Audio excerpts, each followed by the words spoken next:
ഞാൻ പറയുന്നത് ഞാൻ പറയുന്നത് സംസാരിക്കുന്നു. അപ്പൊ 80 ലക്ഷം രൂപ 80 ലക്ഷം രൂപ 80 ലക്ഷം രൂപ റോഡിൽ നിന്ന് വെച്ചു. ഒഴിവ് കേൾക്കാം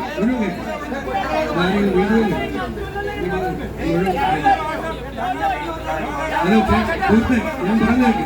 ഞാനാണല്ലോ പൈസ അനുവദിച്ചത്. അല്ല, ഞാൻ പറഞ്ഞു കേൾക്ക്. MP അനുവദിച്ചു 20 ലക്ഷം രൂപ അനുവദിച്ചു. പറഞ്ഞു കേൾക്ക്. ഞാൻ പറഞ്ഞു കേൾക്ക്. എനിക്ക് മുമ്പ് ഞാൻ പറഞ്ഞു കേൾക്ക്. നിങ്ങളതിന്റെ സത്യാവസ്ഥ മനസ്സിലാക്കുക. സത്യം അറിയാനാണെങ്കിൽ രാഷ്ട്രീയത്തിന്റെ അടിസ്ഥാനത്തിൽ ബഹളം ഉണ്ടാക്കുന്നവരോട് തർക്കിക്കാൻ ഞാനില്ല. നാട്ടുകാരന് ഈ റോഡ് ഞാൻ ഒരു കാര്യം പറയാം. ഈ റോഡ് കൊണ്ട് ദുരിതം അനുഭവിക്കുന്നവരാണ് ഇവിടുത്തെ ജനങ്ങൾ മുഴുവൻ. ഈ റോഡ് കൊണ്ട് പ്രയാസം അനുഭവിക്കുന്നവരാണ് ഇവിടുത്തെ ആളുകൾ. അത് മനസ്സിലാക്കി അതിന്റെ ഉത്തരവാദിത്തത്തിൽ നിങ്ങൾ എന്നെ കേട്ടാൽ മതി. അദ്ദേഹം മന്ത്രി വെച്ചിട്ട് ബഹളം ഉണ്ടാക്കുകയാണ്. നിങ്ങൾ അദ്ദേഹത്തിന്റെ പുറയിൽ പോയിട്ട് വെറുതെ പ്രശ്നം ഉണ്ടാക്കുന്നത്. ഇവർ കേൾക്കാൻ ആരായിരിക്കാം? ഇവരോട് ഞാൻ പറയാം. അതിനുശേഷം നിങ്ങൾ കേൾക്കുക. ഇവിടെ പഞ്ചായത്ത് മെമ്പറുണ്ട്, ഇവിടെ ബ്ലോക്ക് പഞ്ചായത്ത് മെമ്പറുണ്ട്, ഇവിടെ ജില്ലാ പഞ്ചായത്ത് മെമ്പറുണ്ട്, എല്ലാവരും ഉണ്ട്. അവർക്കെല്ലാം ഇതറിയാം. ഞാൻ ആരെയും കുറ്റപ്പെടുത്താൻ വേണ്ടി പറഞ്ഞല്ല. 80 ലക്ഷം രൂപ അനുവദിച്ചിട്ട് 3 തവണ ടെൻഡർ ചെയ്തു ഈ റോഡ്. നിങ്ങൾ വിവരാവകാശം കൊടുക്കുക. PC വിശ്വനാഥ് ഈ റോഡിന് പൈസ അനുവദിച്ചിട്ടുണ്ടോ? അപ്പൊ നിങ്ങൾക്ക് വിവരാവകാശ പ്രകാരം മറുപടി കിട്ടുമല്ലോ. കേക്ക് മൊത്തം കേക്ക്. 3 തവണ ടെൻഡർ ചെയ്തു, ആരും എടുക്കുന്നില്ല.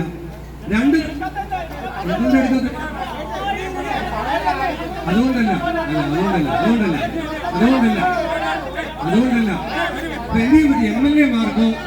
എം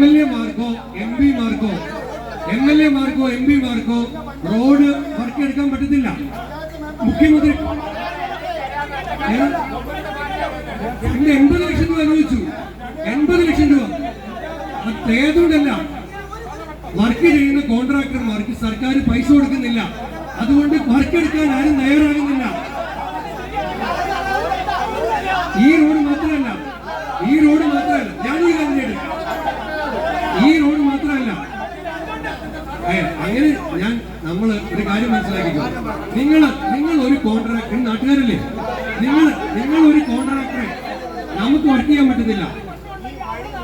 അല്ല, ആരും എടുക്കാത്തതാണെന്നേ, ആരും എടുക്കുന്നില്ല. നിങ്ങളെന്താ അന്വേഷിക്കാത്ത? അല്ല, നമുക്ക് ഒരു ജനപ്രതിനിധി ഞാൻ പറയട്ടെ, 80 ലക്ഷം രൂപ അനുവദിക്കുന്നതല്ലാതെ എനിക്ക് കോൺട്രാക്ട് എടുക്കാൻ പറ്റുമോ? എനിക്ക് വർക്ക് ചെയ്യാൻ പറ്റുമോ? ഞാനൊരു കാര്യം ചെയ്യാം. ഞാനിവിടെ പ്രഖ്യാപിക്കാം. ഞാൻ ഒരു കാര്യം ചെയ്യും.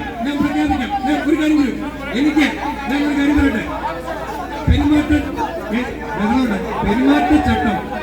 പെരുമാറ്റച്ചട്ടം നിലവിൽ നിൽക്കുന്നതുകൊണ്ട് ഞാൻ ചോദിക്കട്ടെ, എനിക്ക് മുമ്പുണ്ട്, ഞാൻ അവരാരും കുറ്റപ്പെടുന്നില്ല, എനിക്ക് മുമ്പുണ്ടായിരുന്ന 25 കൊല്ലം MLA മാരായിരുന്നവരാരും ഇപ്പൊ വർക്ക് ചെയ്യാത്ത പ്രശ്നം.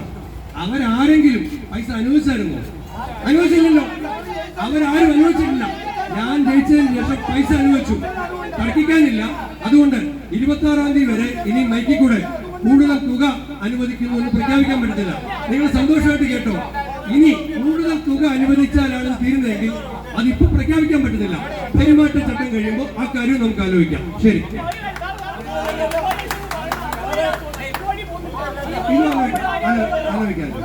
ആലോചിക്കാം. ഇപ്പൊ ഞാൻ പറഞ്ഞാൽ പെരുമാറ്റച്ചട്ടം വെച്ചിട്ട് എനിക്കെതിരെ CPM പരാതി കൊടുക്കും.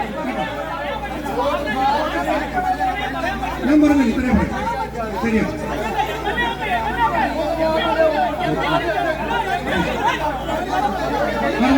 MP MLA കൂടെ ആലോചിച്ചത്. MP എങ്ങനെ പറഞ്ഞിട്ടാണ് ഞാൻ അനുവദിച്ചത് 80 ലക്ഷം രൂപ.